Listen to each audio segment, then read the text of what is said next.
Opposition is building against a new ordinance that would add sexual orientation and gender identity to the city's equal rights law. Channel 2's Dan Carpenter tells us why one faith-based group says changing the law is a bad idea. Dan? Mike, the new ordinance would not only amend city code, it would expand religious exemptions. The author says it would not require organizations to violate their established religious principles, but the faith-based organization Alaska Family Action says the exemptions are pitifully inadequate. It's a solution in search of a problem.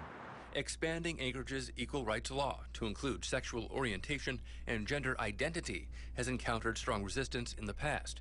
This is more about feelings and affirmation than it is about true discrimination. Leading that opposition is Alaska Family Action. All this does is create issues for people that have serious convictions about how they operate their lives and their businesses according to their deeply held convictions. Assembly member and employment lawyer Bill Evans says he's had concerns about this type of ordinance in the past. Well, essentially it offers protections that don't currently exist. So last week he introduced his own.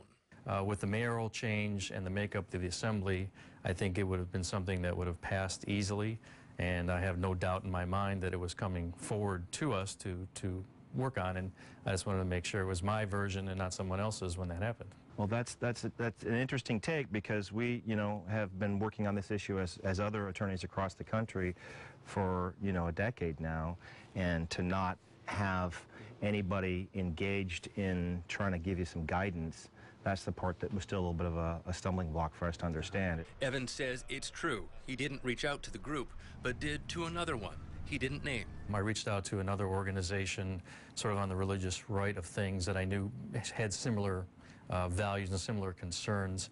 I can't imagine that he wouldn't name a group that doesn't exist, because that's bizarre. Along with the added protections, the ordinance includes religious exemptions. Exemptions Alaska Family Action calls pitifully inadequate.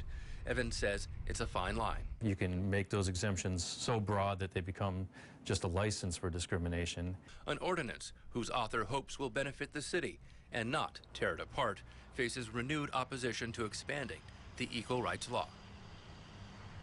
The new ordinance will be introduced at the next Anchorage Assembly meeting scheduled for August 25th, and a public hearing will follow that on September